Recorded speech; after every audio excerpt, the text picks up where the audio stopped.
Warning: the following video contains explicit language, which may be offensive to some viewers or inappropriate for children. The content within this video is intended for mature audiences only.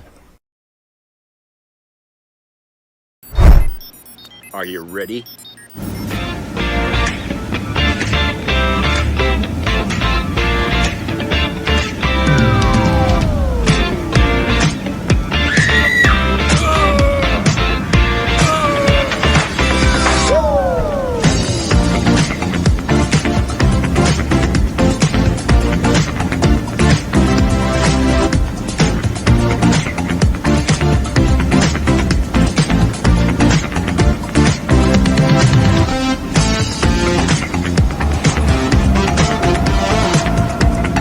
It's Jeff.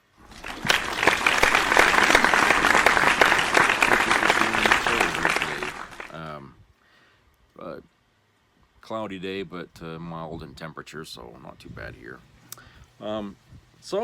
We got this big thing here going on with the leaked messages about war plans that they were having a Senate hearing about, I believe earlier today. Got pretty heated there. I guess the people's position there, or at least those in the Trump administration, is that nothing that was said on this Signal chat thing was top secret. However, they cannot, divulge what was said, because it's secret. So, they're kind of, they're confusing everybody, and at the same time, it's obvious they're trying to dodge a really big bullet here, because somebody's head is going to have to roll for this, okay? I don't think anyone's going to expect that nobody is going to get punished for what happened here, because it's so clearly, a violation of our secrecy laws. I mean, come on. It goes all the way back to fucking loose lips sink ships. You remember that from World War II? Okay, same fucking concept. I mean, if you're going to be planning a fucking battle somewhere, you don't want to fucking tell people what's going to happen in it, So let's go to this video here from Ben Meiselas, and then we will discuss that on the other side. So, okay, let's go to the video. An explosive Senate hearing just concluded where the Trump regime's talking points was that the war plans that were discussed on group text message threads where a reporter, the editor-in-chief from The Atlantic, was invited, that this was all normal stuff. They said there's nothing classified. This was fine. No mistakes were made. And they doubled down and said this was actually great conduct, and it shows how great the regime and administration is doing. At the same time, the Trump regime officials refused to even say if they were on the group chat. So it was both great, not classified, and amazing work, but they also refused to answer if they were some of the individuals who clearly were on the chat based on their initials. Let me show you what went down. For example, you had Tulsi Gabbard there, the director of national intelligence. You had CIA Director John Ratcliffe at this hearing, and you had FBI Director Kash Patel. Here, Tulsi Gabbard claims there was no classified material that was shared in the Signal chat in response to questioning by Senator Warner. Play this clip. Contact the defense secretary or others after this specific military planning was put out and say, hey, we should be doing this in a SCIF? There was no classified material that was shared in that. So then if there was no classified material, share it with the committee. You can't have it both ways. These are important jobs. This is our national security. Bobbing and weaving and trying to, filibuster your answer. So please answer the question. Then Tulsi Gabbard refuses to answer Warner's questions about the Signal group chat, even though she previously said there was nothing classified about it. So nothing classified, but also she refuses to discuss anything about it. Play this clip. So Director Gabbard, did you participate in the group chat with Secretary of Defense and other Trump senior officials discussing the Yemen war plans? Senator, I don't want to get into the specifics. Ma'am, were you on? You're not going to be willing to address. So you're not, are you denying, will you answer my question, ma'am? You were not TG on this group chat? I'm not going to get into the specifics. So you of the refuse to deliberate- acknowledge whether you were on this group chat? Senator, I'm not going to get into the specifics. Why are you going to get into the specifics? Is it because it's all classified? Because this is currently under review by the National Security Because it's Council. all classified? If it's not classified, share the text now.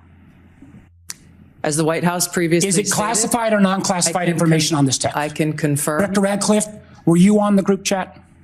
And we told you she was the worst of the worst in a cesspool of Trump regime appointees.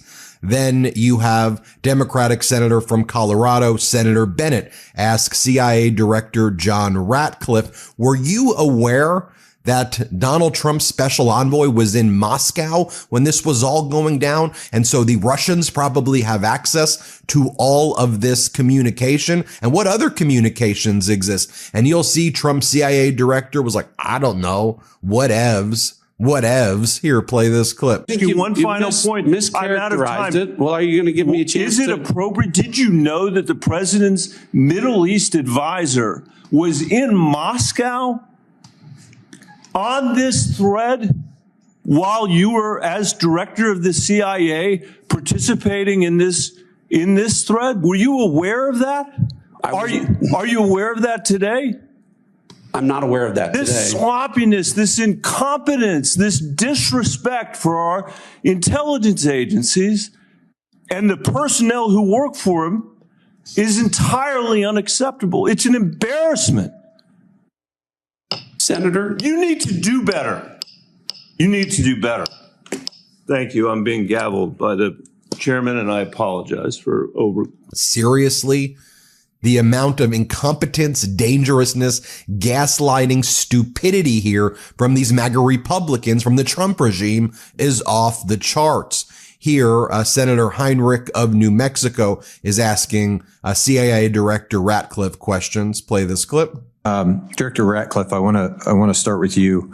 Who determined that the content of this discussion on Signal was not classified? Senator, I guess I'm not. Well, for example, I can speak to my personal knowledge. There was no classified agent mentioned as part of this story. Normally, that would be classified information. So I guess what I'm asking is, did you just determine it was not classified, or was there any declassification after the fact? So to be clear, so everyone understands the process, as we talked about, Signal is a permissible use. I understand that. At the CIA, has been approved by the White House for senior officials. And appropriate for many conversations. And recommended by CISA for high-level officials who would be targeted by foreign adversaries to use end-to-end encrypted apps. Then you have Senator Angus King not buying Gabbard's testimony. Play this clip. Secretary Hegseth put into this group text a detailed operation plan, including targets, the weapons we were going to be using, attack sequences, and timing. And yet you've testified that nothing in that chain was classified. Wouldn't that be classified? What if that had been made public that morning before the attack took place? Senator, I can attest to the fact that there were no classified or intelligence equities that were included in that chat group at any time. So, and I so the defer, attack sequencing and timing and weapons and targets you don't consider should have been classified? I defer to the classified? Secretary of Defense, the National Security Council on that question. Well, you're the head of you're the head of the intelligence community. You're supposed to know about classifications. So your testimony very clearly today is that nothing was in that set of texts that were classified. I'll follow up on Senator Wyden's question. If that's the case, please release that whole text stream so that the public can have a view of what actually transpired on this discussion. It's hard for me to believe that targets and timing and weapons would not have been classified. Well, let me move on. And here you can literally see Tulsi Gabbard trying to come up with the evasive answers to Senator Kelly's questions in real time, as Aaron Rupert puts it. Let's play it. In the signal chain that we have been talking about, was there any mention of a target in Yemen?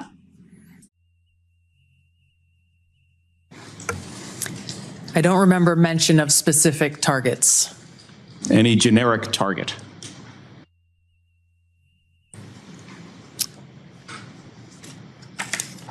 I believe there was discussion around targets in general.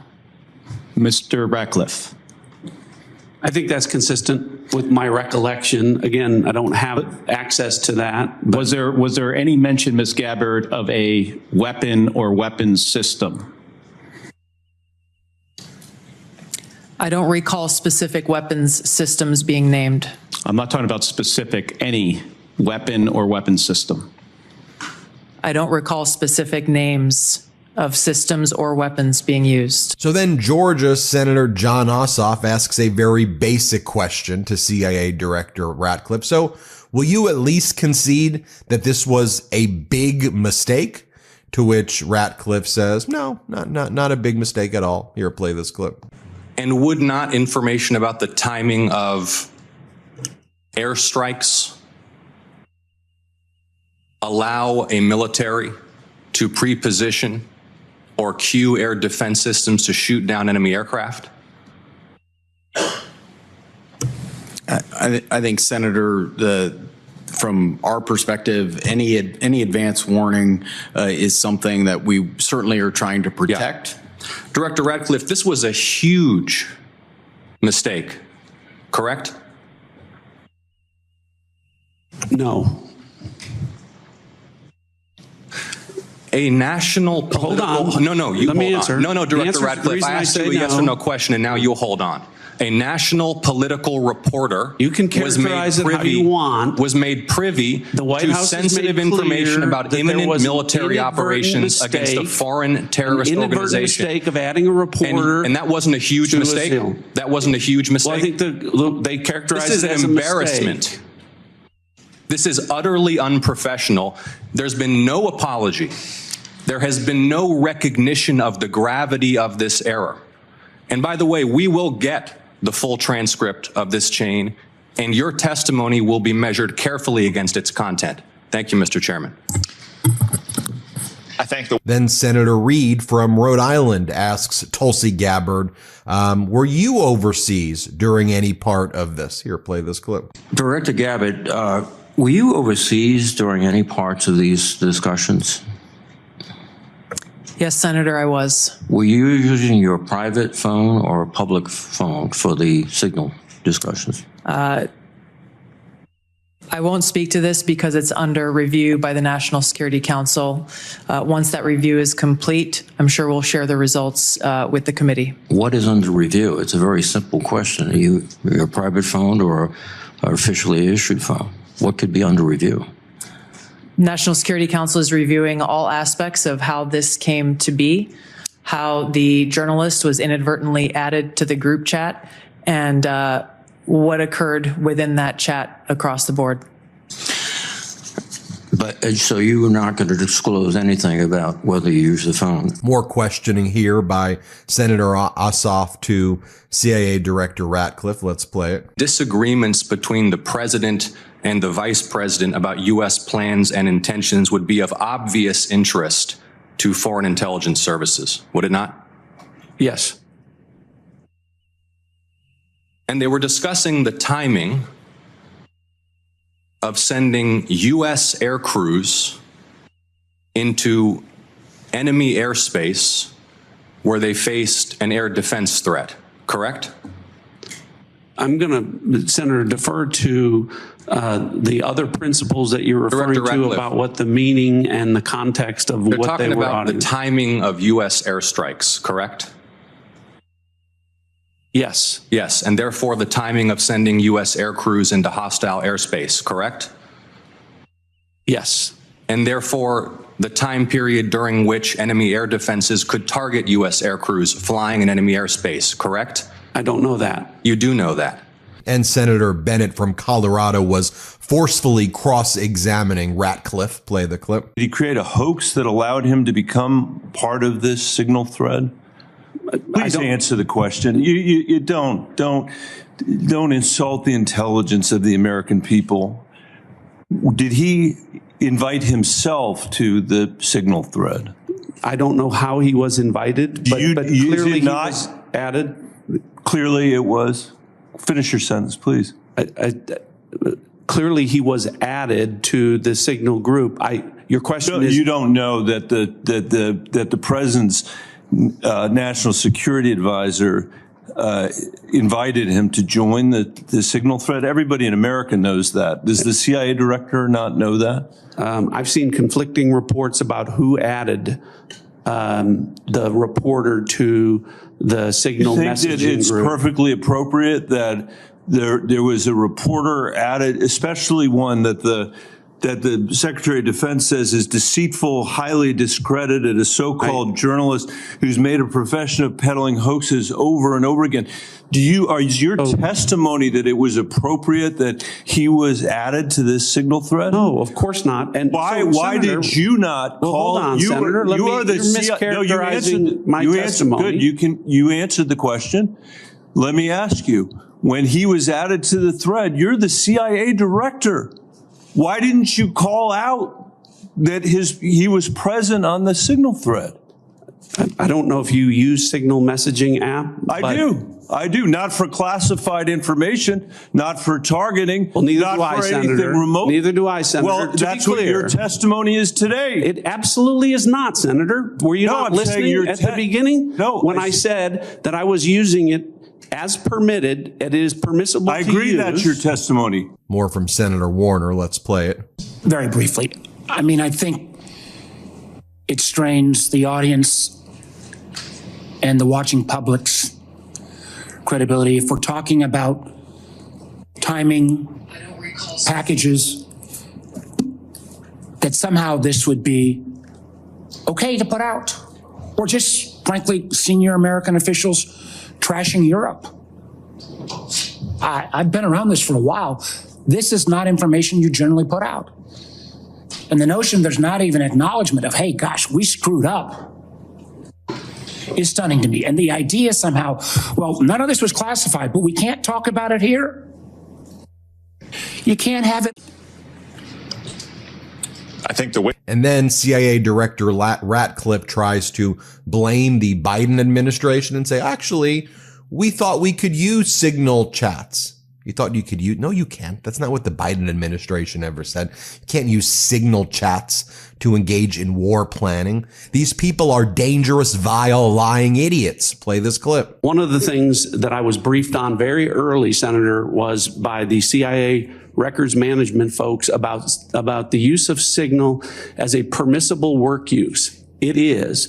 That is a practice that preceded the current administration to the Biden administration. Director Ratcliffe, I've got a series of questions. If you're making the statement, the statement, the Signal is a secure channel. No, can I answer that? It is. I've got a series of encryption. So it is. To finish, I understand encryption. It is permissible to use to communicate and coordinate for work purposes, provided, Senator, that any decisions that are made are also recorded through formal channels. Right. So those were procedures that were implemented. My staff implemented those processes, followed those processes, complied with those processes, and finally, just please. So here, Senator Warner wraps up the hearing. Play this clip. Well, again, I thank the witnesses.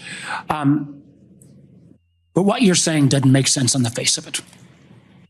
Everybody knows, at least Director Ratcliffe, you had the courtesy of acknowledging you were on the chain. Director Gabbard wouldn't even touch that, even though we've got our initials. And if you want a comparison, think back to the beginning of the Ukraine war, when the United States, in concert with our then ally, the United Kingdom, declassified a lot of Putin's battle plans that allowed the Ukrainians to push back successfully on the Russian invasion. How was that? That was gone through a real process of declassification. As Senator Ossoff so clearly made the point, this information out potentially where our adversary could reposition its defenses, in the unwillingness of the individuals on this panel who were on the chat to even apologize or acknowledging what a colossal screw up this is. speaks volumes. Thank you. And here's Senator Wyden's view of all of this. Play this clip. Records are potential crimes that ought to be investigated immediately. And I want to make clear that I'm of the view that there ought to be resignation, starting with the National Security Advisor and the Secretary of Defense. Director Ratcliffe and Director Gabbard, have you participated in any other group chats with senior Trump administration officials in which classified information was shared using phones that weren't cleared for such information? Question for the two of you. Senator, thank you for the question. I haven't, your question was, have I participated in any other group chats sharing classified information? To be clear, I haven't participated in any Signal group messaging that relates to any classified information at all. Okay. Director Gabbard. Senator, I have the same answer. I have not participated in any Signal group chat or any other chat on another app that contained any classified information. There you have it, folks. Let me know what you think. Hit subscribe. Let's get to 5 million subscribers. Thanks for watching. Okay, there's this article here from The Atlantic by Jeffrey Goldberg, who was the person at this, the journalist involved here in this. That's who it is. I'm going to read this article here. It says, the Trump administration accidentally texted me its war plans. U.S. national security leaders, including me, in a group chat about upcoming military strikes in Yemen. I didn't think it could be real. Then the bombs started falling.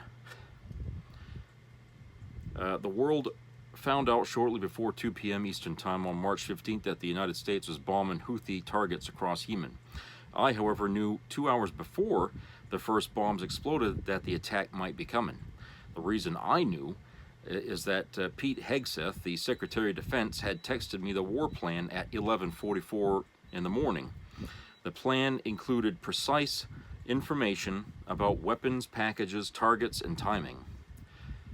The story technically begins shortly after the Hamas invasion of South Israel in October of 23. The Houthis, an Iran-backed terrorist organization whose motto is, quote, God is great, death to America, death to Israel, curse on the Jews, victory to Islam, unquote, soon launched attacks on Israel and on international shipping, created havoc for the globe trade.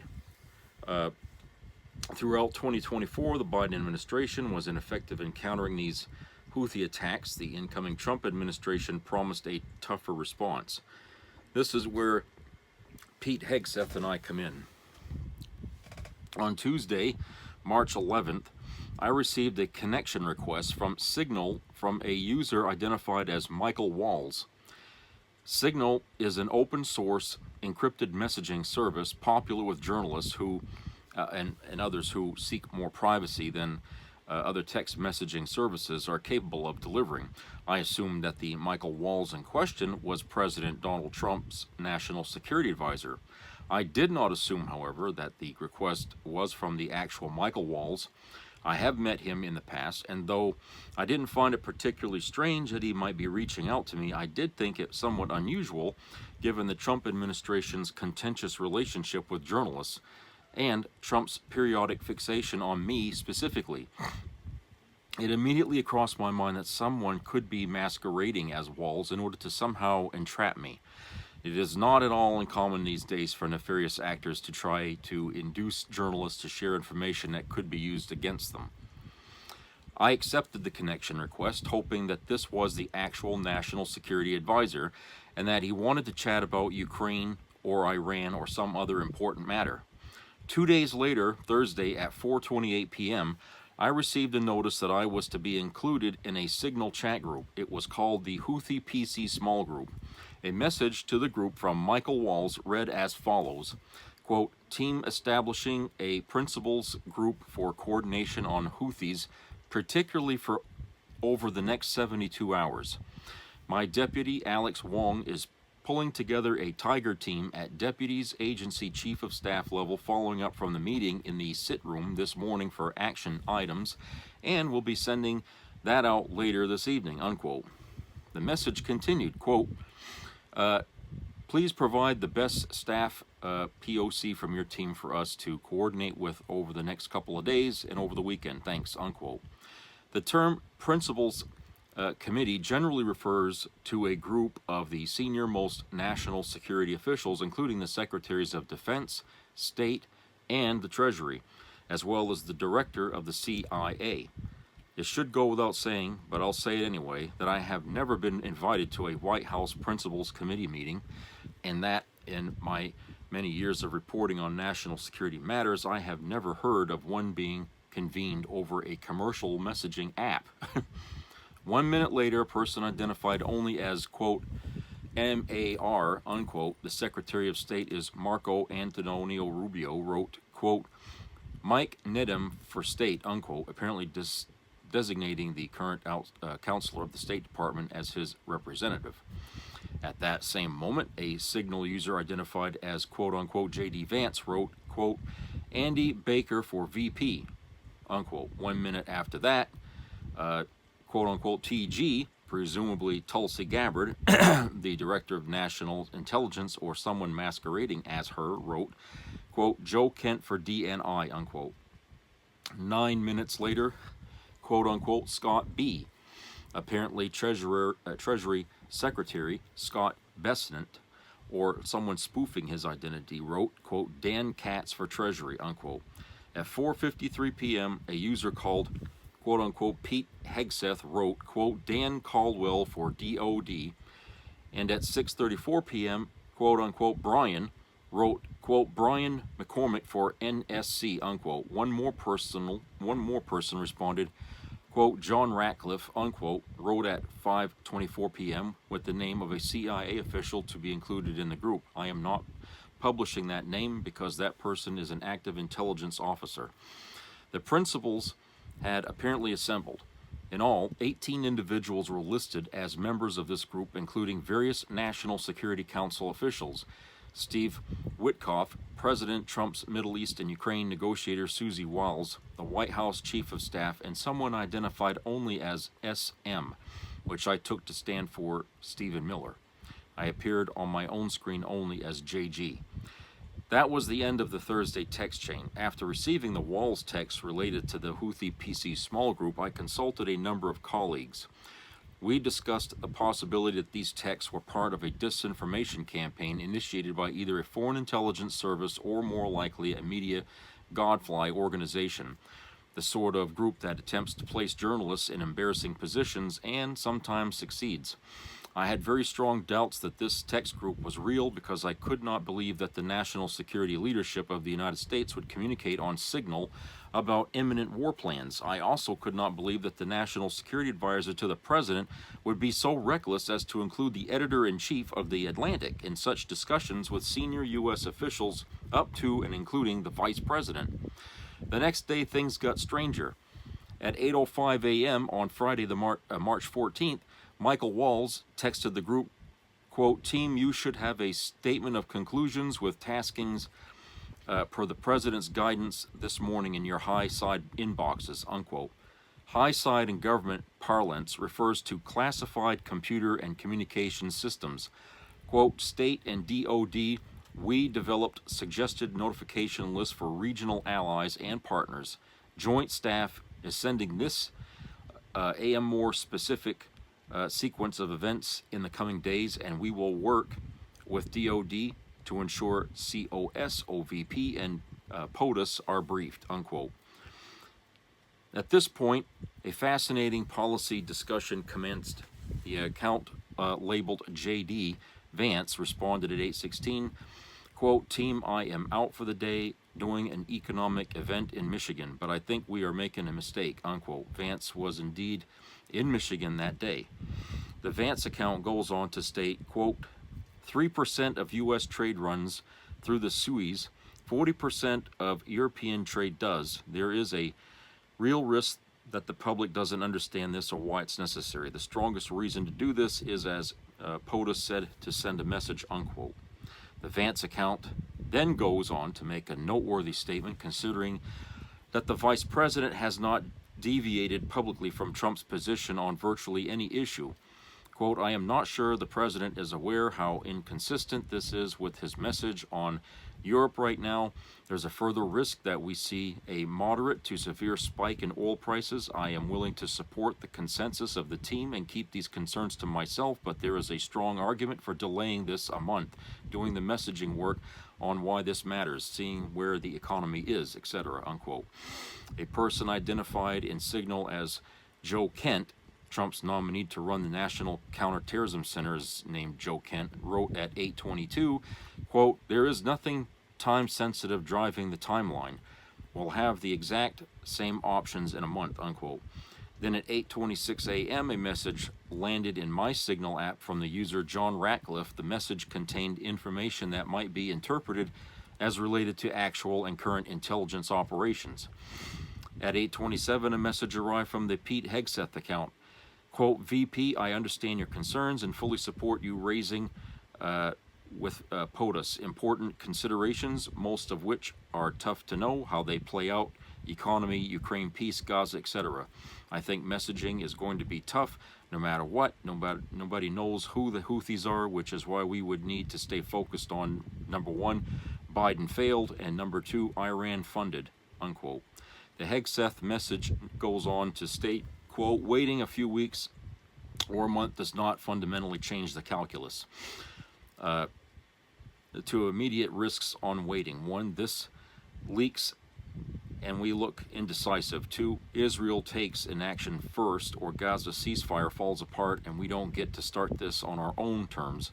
We can manage both. We are prepared to execute, and if I had final go or no go vote, I believe we should. This is not about the Houthis. I see it as two things. One, restoring freedom of navigation, a core national interest, and two, reestablish deterrence, which Biden cratered. But we can easily pause, and if we do, I will do all we can to enforce 100% OPSEC. That's Operation Security. Quote, I welcome other thoughts, unquote. A few minutes later, the Michael Walls account posted a lengthy note about trade figures and the limited capabilities of European knives. Quote, whether it's now or several weeks from now, it will have to be the United States that reopens these shipping lanes. Per the President's request, we are working with DOD and state to determine how to compile the cost associated and levy them on the Europeans, unquote. The account identified as quote-unquote J.D. Vance addressed a message at 8:45 to Pete Hegseth. Quote, if you think we should do it, let's go. I just hate bailing Europe out again, unquote. The administration has argued that America's European allies benefit economically from the U.S. Navy's protection of international shipping lanes. The user, identified as Hegseth, responded 3 minutes later, quote, VP, I fully share your loathing of European freeloading. It's pathetic, but Mike is correct. We are the only ones on the planet on our side of the ledger. Who can do this? Nobody else even close. Question is timing. I feel like now is as good as time as any, given POTUS directive to reopen shipping lanes. I think we should go, but POTUS still retains 24 hours of decision space, unquote. At this point, the previously silent SM joined the conversation. Quote, as I heard it, the president was clear, green light, but we soon made clear to Egypt and Europe what we expect in return. We also need to figure out how to enforce such a requirement. E.g., if Europe doesn't remunerate, then what? If the U.S. successfully restores freedom of navigation at great cost, there needs to be some further economic gain extracted in return. That message from SN, presumably President Trump's confidant Stephen Miller, the Deputy White House Chief of Staff, or someone playing Stephen Miller, effectively shut down the conversation. The last text of the day came from Pete Hegseth, who wrote at 9:46 a.m., quote-unquote, agree. After reading this chain, I recognized that this conversation possessed a high degree of verisimilitude. The texts in their word choice and arguments sounded as if they were written by the people who purportedly sent them, or by a particularly adept AI text generator. I was still concerned that this could be a disinformation operation or a simulation of some sort. And I remained mystified that no one in the group seemed to have noticed my presence. But if it was a hoax, the quality of mimicry and the level of foreign policy insight was impressive. It was the next morning, Saturday, March 15th, when the story became truly bizarre. At 11:44 a.m., the account labeled Pete Hegseth posted in Signal a team update.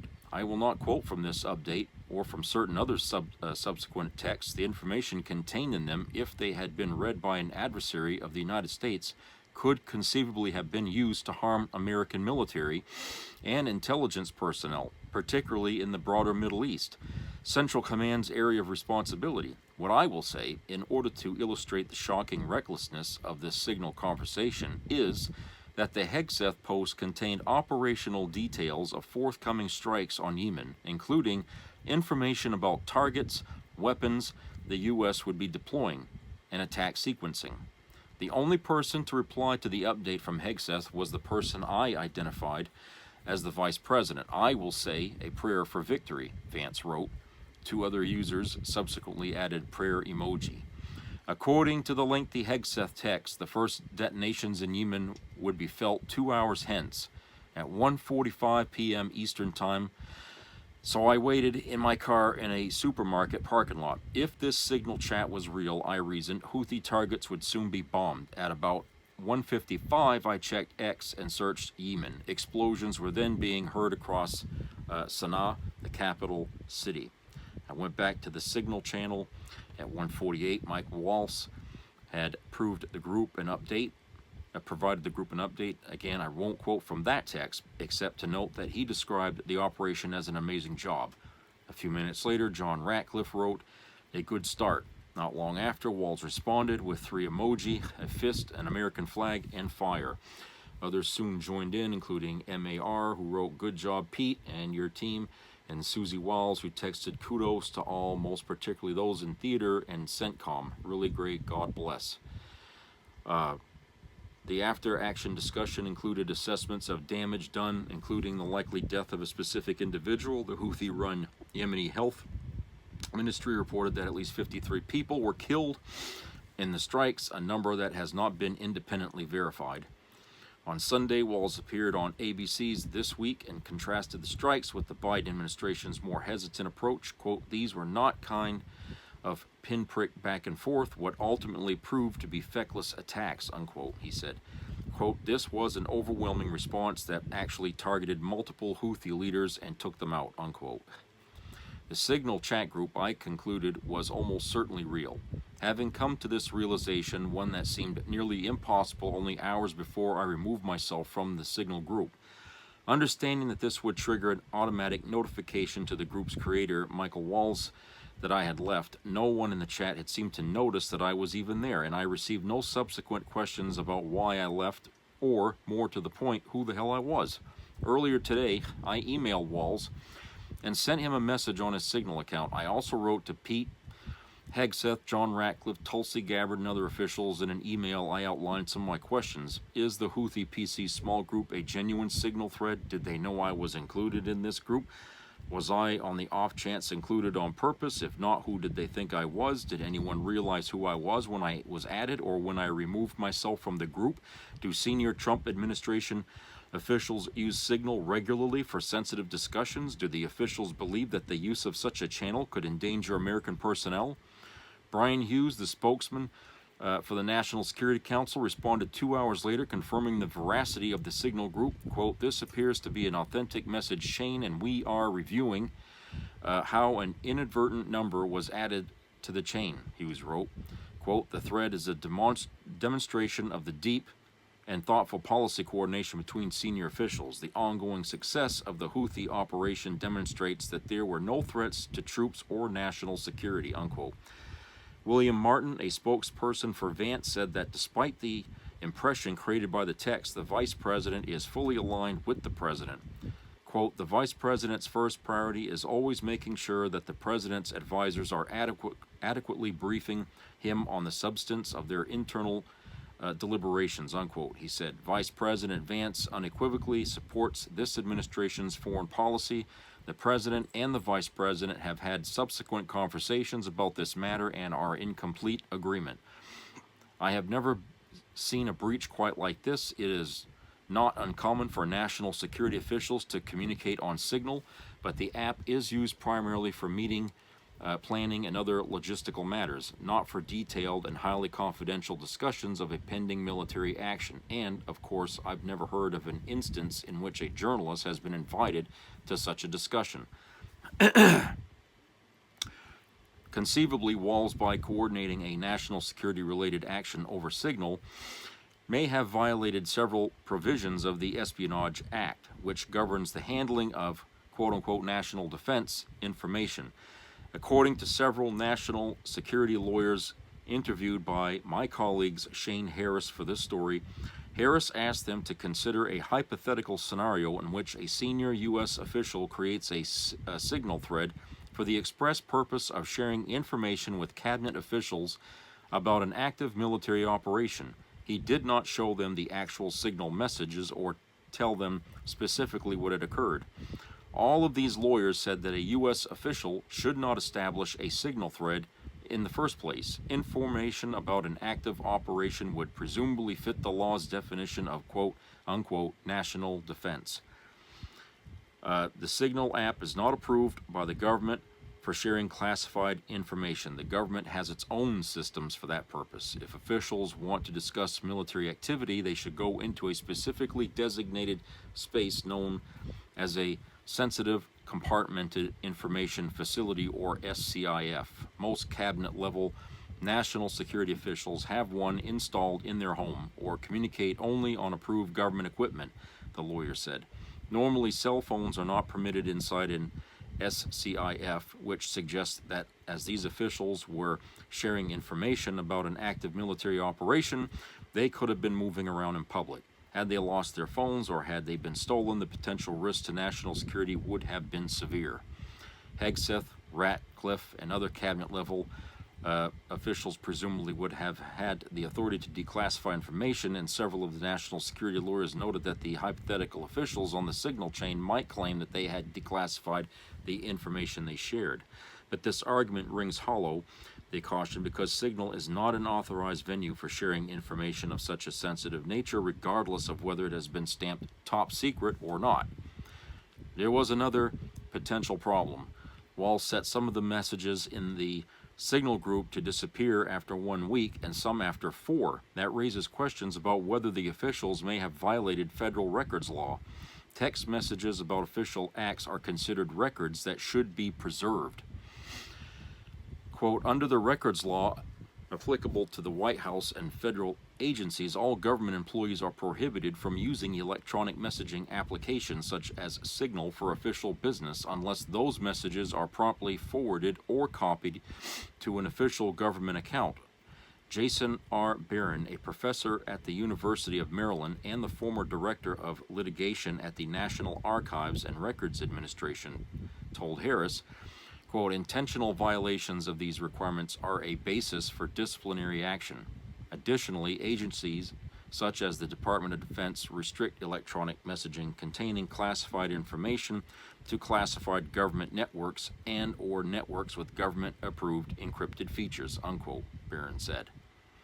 Several former U.S. officials told Harris and me that they had used Signal to share unclassified information and to discuss routine matters, particularly when traveling overseas without access to U.S. government systems, but they knew never to share classified or sensitive information on the app because their phones could have been hacked by a foreign intelligence service, which would have been able to read the messages on the devices. It is worth noting that Donald Trump, as a candidate for president and as president, repeatedly and ferociously demanded that Hillary Clinton be imprisoned for using a private email server for official business when she was Secretary of State. It is also worth noting that Trump was indicted in 2023 for mishandling classified documents, but the charges were dropped after his election. Walls and other cabinet-level officials were already potentially violating government policy and the law simply by texting one another about the operation. But when Waltz added a journalist, presumably by mistake, to his principals committee, he created new security and legal issues. Now, the group was transmitting information to someone not authorized to receive it. That is the classic definition of a leak, even if it was unintentional, and even if the recipient of the leak did not actually believe it was a leak until Yemen came under American attack. All along, members of the Signal Group were aware of the need for secrecy and operations security. In his text detailing aspects of the forthcoming attack on Houthi targets, Hegseth wrote to the group, which at the time included me, quote, "We are currently clean on OPSEC," unquote. Okay, let's go to a commercial break.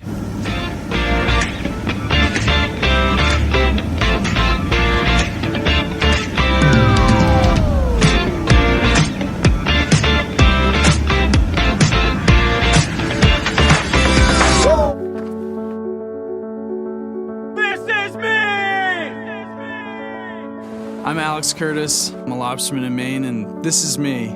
I'm Roxy Sugar, and this is me. I'm Eric Hopkins. I'm an artist, and this is me. This is me. Me. This is me. This is me. At the end of the journey, the main thing is you, original.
Feeling my husband with 8 inches was like reliving our first time. Thanks to the salt trick, he makes me gush like a broken pipe.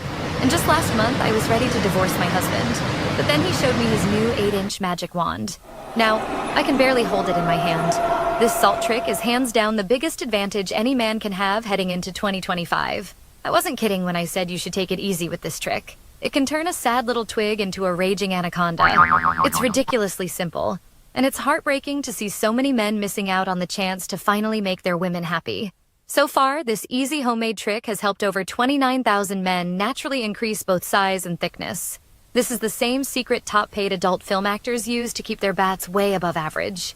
It's also how they manage to handle 3, 4, or even 5 women in a row without losing their stamina. The best part? It works for men of all ages, takes just 30 seconds before bed, and can give you some incredible results in no time. If you want to skip the details and go straight to the video, just click the Watch Now button below to learn how to pull off this simple but powerful trick tonight. You should probably watch it alone, if you know what I mean. Don't waste any more time. Watch it before it gets taken down or you can't find this video anymore. Your wife or girlfriend will thank you for the rest of her life.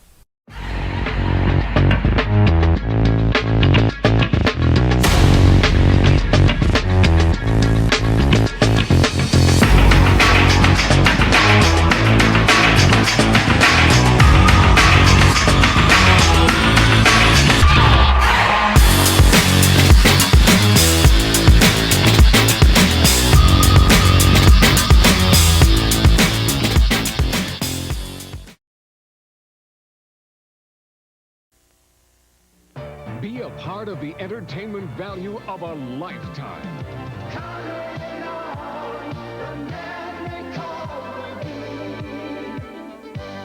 I loved it. It was the best performance I've seen in a lifetime. I loved the show. I liked it very much. He's a very entertaining man. It's well worth the money. Now appearing in Charlottetown, coming to Halifax November 6th to the 18th, and St. John November 20th through the 26th.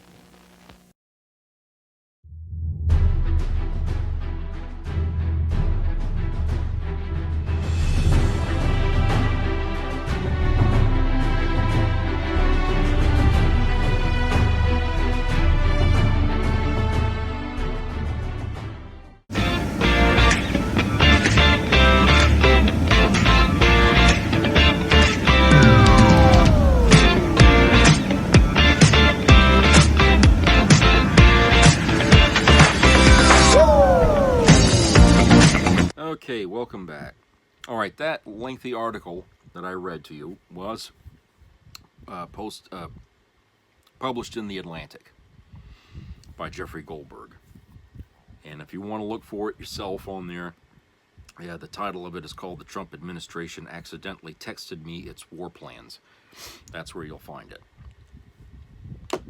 All right, so I have another video here from the IHIP girls here, so let's go to that, and then we'll talk on the other side about it. Everyone in the Trump administration are compulsive, broken liars. Pete Hegseth is a disaster. He's a nightmare. They appoint untreated alcoholic, Fox News personality, frat bro, white nationalist tattoos, nut job to be the leader of the Department of Defense. It is insanity. And here he does. He's texting his buddies war plans. They would freak out if Hillary Clinton did this, which they did, and she didn't text war plans. And then when he's confronted about it, he lies. Watch the clip. One question. Can you share how your information about war plans against the Houthis in Yemen was shared with a journalist in The Atlantic? And were those details classified? You're talking about a deceitful and highly discredited so-called journalist who's made a profession of peddling hoaxes time and time again, to include the hoaxes of Russia, or the fine people on both sides hoax, or suckers and losers hoax. So this is the guy that peddles in garbage. This is what he does. I would love to comment on the Houthi campaign because of the skill and courage of our troops. I've monitored it very closely from the beginning. And you see, we've been managing 4 years of deferred maintenance under the Trump administration. Okay, I've heard of that. It's unbelievable that this is the Secretary of Defense and MAGA only has this one playbook. Oh, they're frauds. These guys can never take personal accountability for anything. I guarantee you, if I played one of them in a tennis match and I won, they wouldn't come shake my hand. They cannot take accountability for anything, which is the most unmasculine, inhuman thing on the planet. But listen to the community notes. This is hilarious. So this person, first community note is, a spokesperson for the National Security Council, Brian Hughes, confirmed the authenticity of the group chat to which Jeffrey Goldberg, editor-in-chief of The Atlantic, was inadvertently added. And then the community notes go on and on. Mike Johnson confirmed it. And there was actually like 6 community notes under this. 6. And so that's how dishonest these people are. This is a complete embarrassment. Our country, we have to realize this is not normal, and they are making all of this normal all of the time. And I get a little bit scared. Like, there's a lot of hilarious memes about this yesterday, and I found myself chuckling. But does memeing this somehow normalize their incompetence, and then we just start laughing it off? And that worries me a bit. I'm completely worried about it. Number one, war plans on a group text is repulsive. And I know that Trump stored classified documents in his bathroom, so secrets and classification, he doesn't give a shit. But we're talking about people's lives. And for him to get on TV and lie through his teeth, and we are not seeing an uprising across the board in both parties that he needs to be removed, is a mystery. Why is that not happening? And then here's the deal too. I have never felt as an American citizen that our national security was as compromised as I do under the Trump administration. And if I am planning on attacking the United States, what the fuck? This guy is a complete clown car of stupid. He is incompetent. I've never felt I've never felt more concern about the state of the U.S. military than I do with this guy. And for everybody to act like it's normal, like you said, oh, well, we'll just meme it. This is a huge deal. This is important stuff. And everybody needs to be taking to the streets and saying, we cannot have this. But as you always say, play stupid games, win stupid prizes. This guy, the whole team around Trump is a bunch of nuts. So the Democratic response, Pete Buttigieg came out, called it a massive fuck up, and spoke very firmly about it. But if you remember, Alyssa Slotskin was the senator that Chuck Schumer appointed to be the response speech to the joint session of Congress. This is a moderate. This is the Democrats' plan to roll out. This is why the Democrats lose. Look at this pathetic response. She says, I've worked at the White House for both Democrat and Republican presidents, and I've never seen this kind of mishandling of classified info. It's sloppy at best and puts the military involved in these sensitive operations at risk. Let me explain why, and then puts a thread. Okay, I'm never going to click and read the thread because your opening statement is so lackluster, not forceful enough, and doesn't meet this moment. And this is what pisses me off about moderate Democrats. It is pick me, pick me, pick me. I'm desperate for somebody in MAGA or some Republican to say I'm decent or I'm moderate. They're never going to, Senator Slotkin. This is the time that you do an actual caps lock. All the times that Trump does because he's mad about his portrait, or he's mad about the 60 Minutes interview, or he's mad about, somebody saying he has small hands and he's caps locking. That's insanity. This is the time, if you're a United States senator, that you do not do a thread. It is very simple. Pete Hegseth needs to resign, or we need to impeach him. Our military is compromised. Caps lock, and that's what it needs to be. And then you need to call all of your fellow senators, and everybody needs to be on the same page. But producing a thread and saying it's sloppy is, what are we doing here? What are we doing? It's so disproportionate.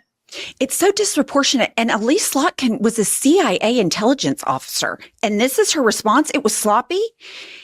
It's unbelievable how ill-equipped the Democrats are to meet this moment. Pete Buttigieg, great. But he's not in power. Right. That's right. She's an actual sitting senator. And that was her response. But okay, this is something that this story is a couple of days old, but to me, it's so important. And I've been traveling, and so we haven't been able to discuss this. But Witkoff is this guy who is basically usurping Marco Rubio right now in the State Department because Trump really likes him.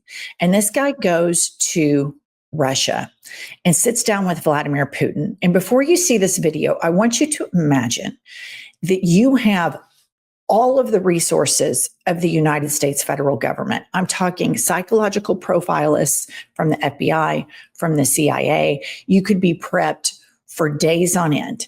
And people that are very smart, that study personalities, that are make psychological profiles, should prep you as to what you're walking into when you go and sit down with a murderous dictator.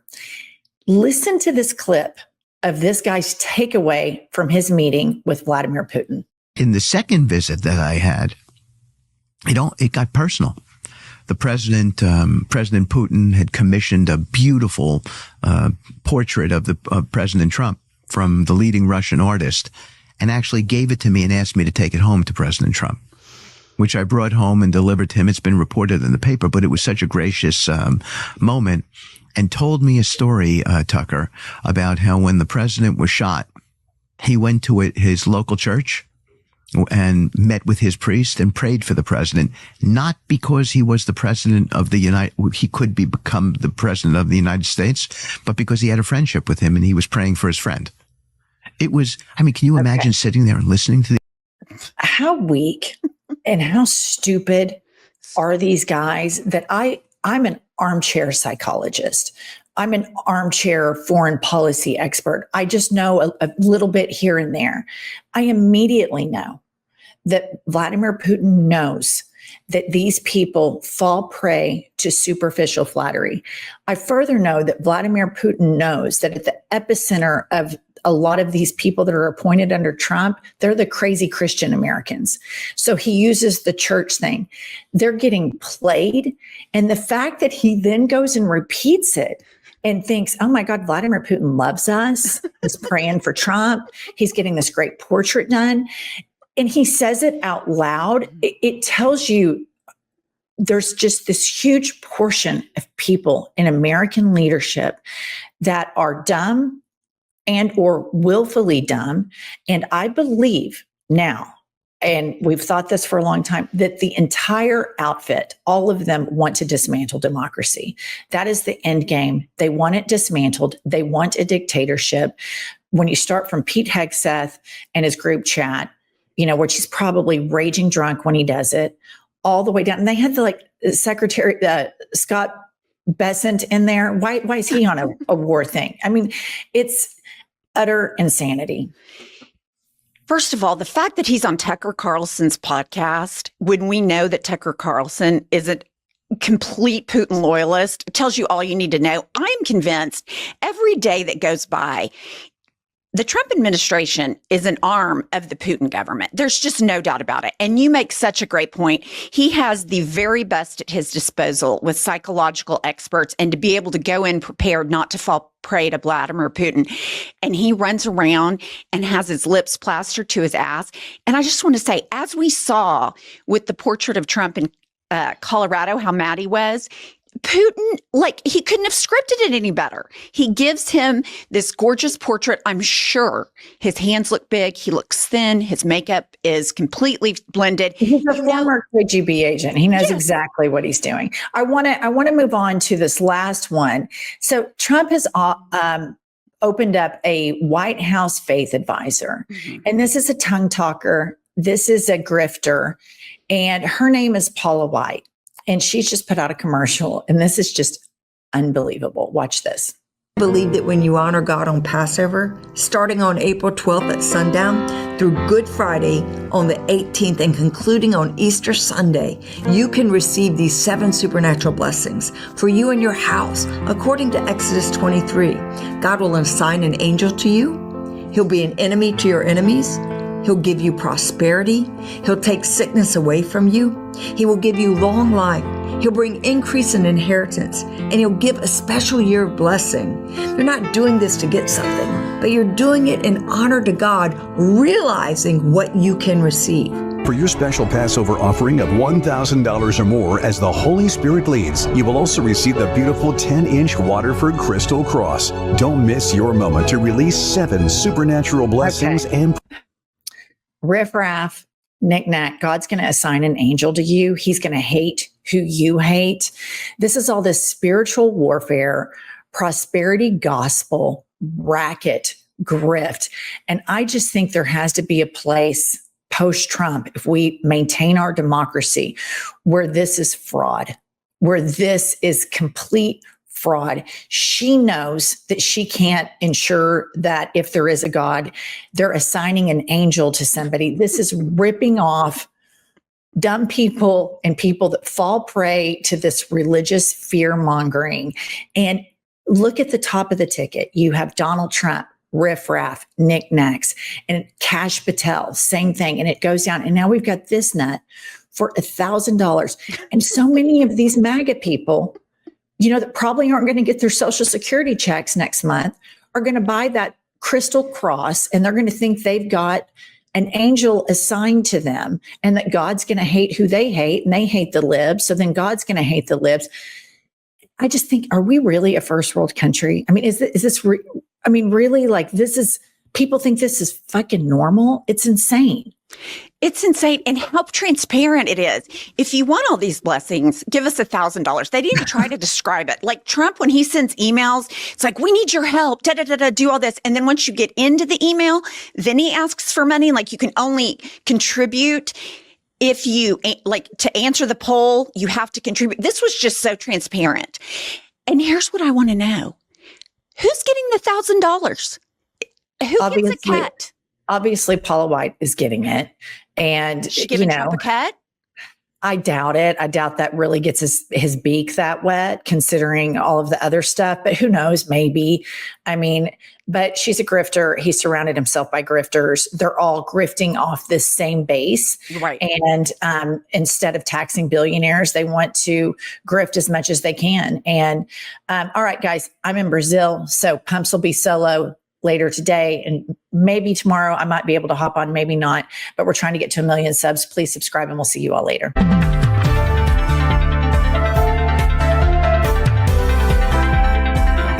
Lots to really pick apart here with this story. Is using the Signal app to transmit classified information allowed? Of course not. Okay, and Goldberg had every right to be suspicious, because this thing here keeps coming up in my head here. Trump, Hegseth, everybody was bashing this guy. Remember how he was saying, oh, he's just a conspiracy nut and everything. So we know they didn't like Jeffrey Goldberg from the beginning. So the fact that he was invited into that chat on the Signal app, suggests to me that maybe they were drawing him in there possibly to see if he'd open his yap about what was said in that thing, and then they could nail him on disseminating classified information. And hopefully no one would ask, how the hell did he get into this chat in the first place, and why these people were chatting on a fucking, an app, okay, over this stuff.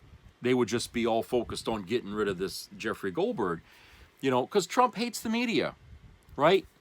And he, the fact is, this is probably, like he said, this has happened before where, press has been given information and it kind of backfired on them, and they lost their job.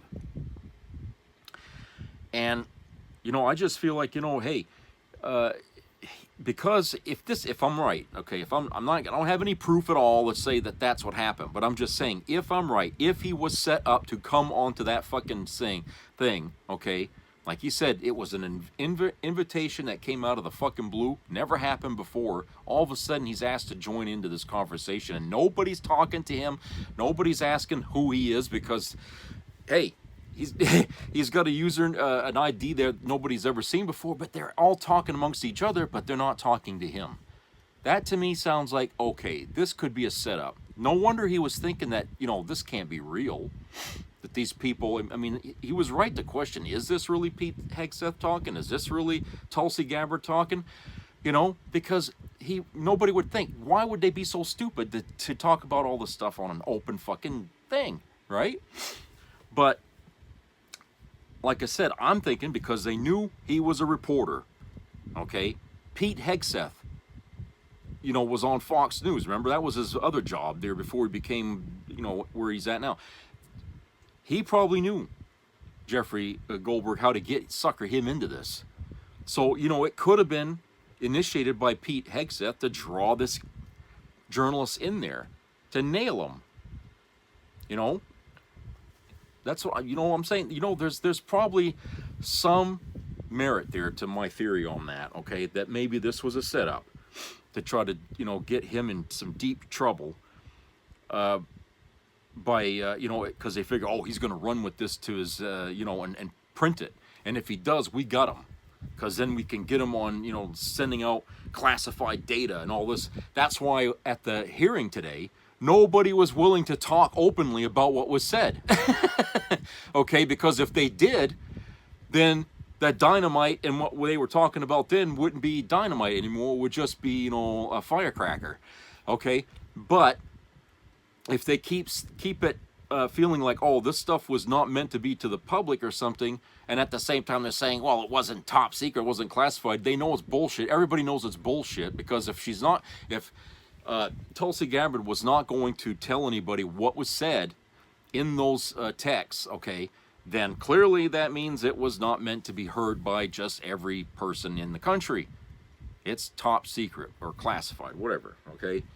So they couldn't defend it.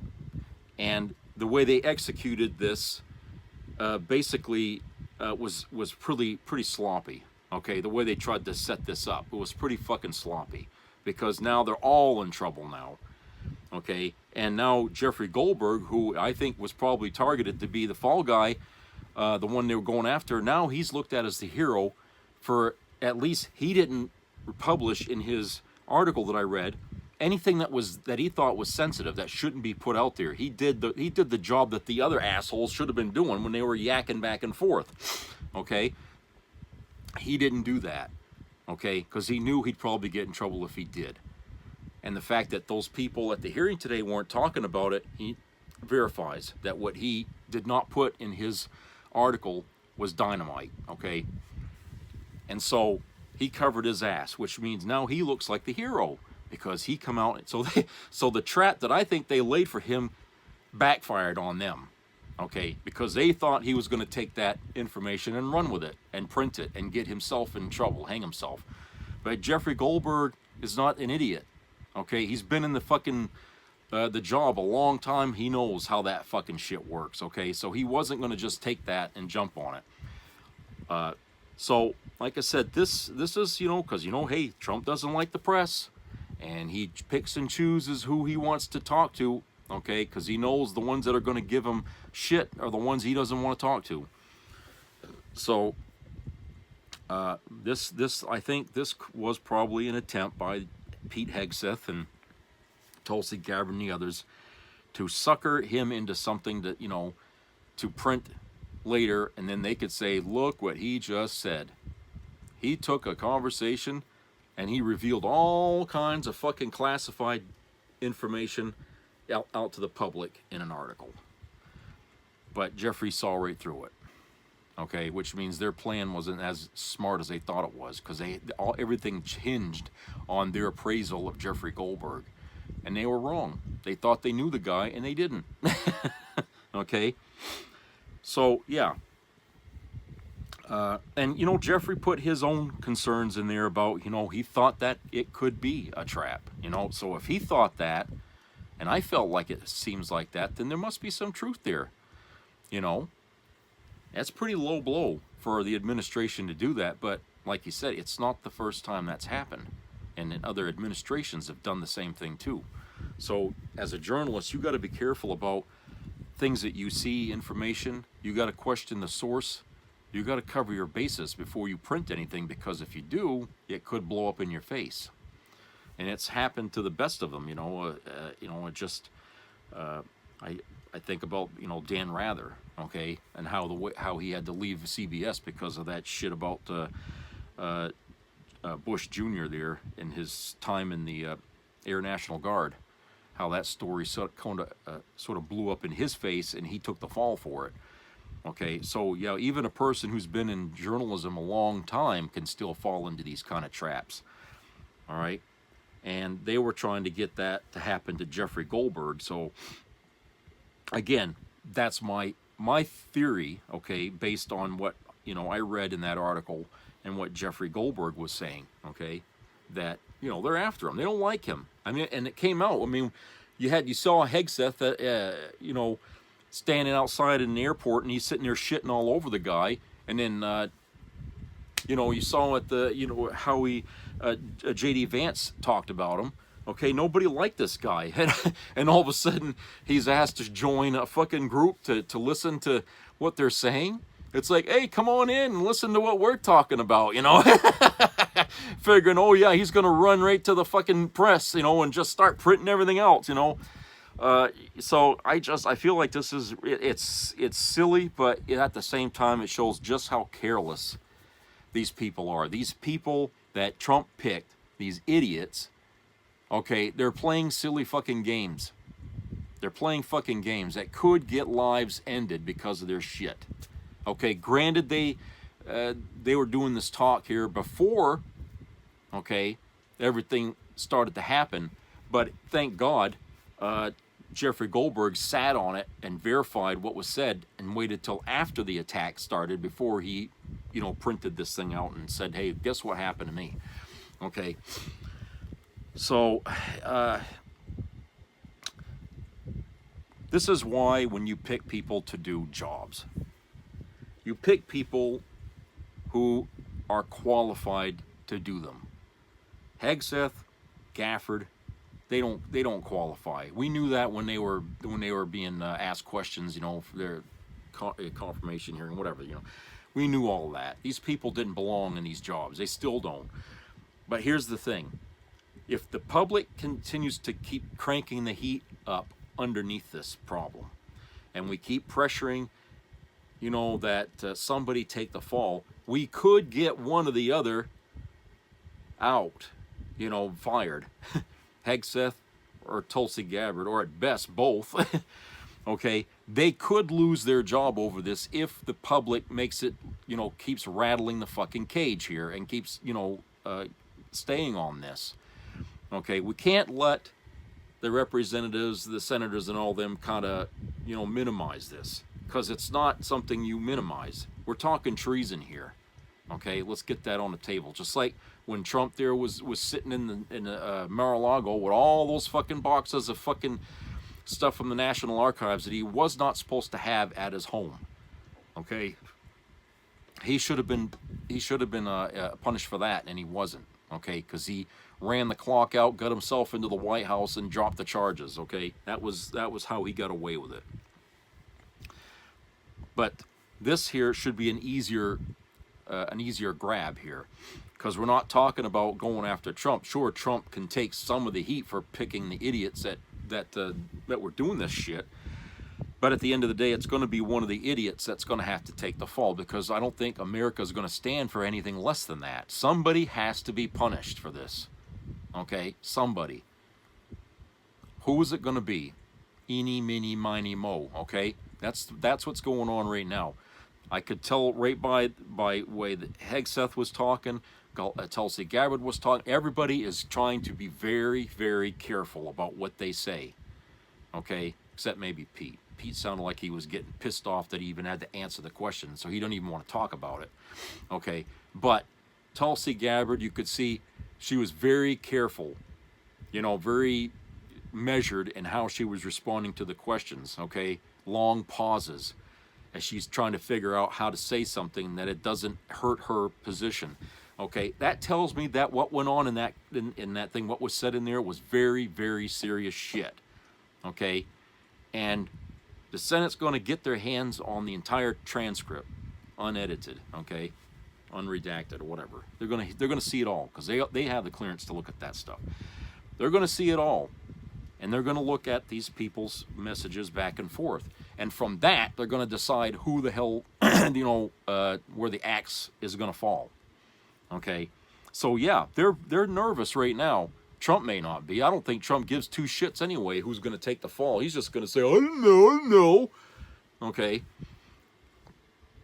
but one of these idiots here that was involved in that little signal shit there that was going on, they're going to have to take the fall, because nobody's going to shut up about this, or at least nobody should, until somebody gets in trouble for that.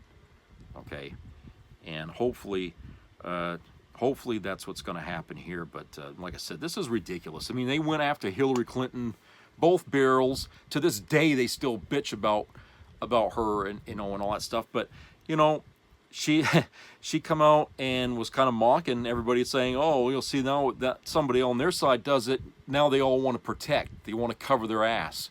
Okay, but boy, don't let them bring up my name. You know, see, hypocrisy. It seems like politics and hypocrisy go hand in hand, doesn't it? You know, it really does. All right, so that's it for today. I hope everybody has a great rest of the week. So subscribe, comment, share, keep your ears open for health-related issues, and treat each other nice out there. Be a community. Stand up for each other. I'll talk to you later.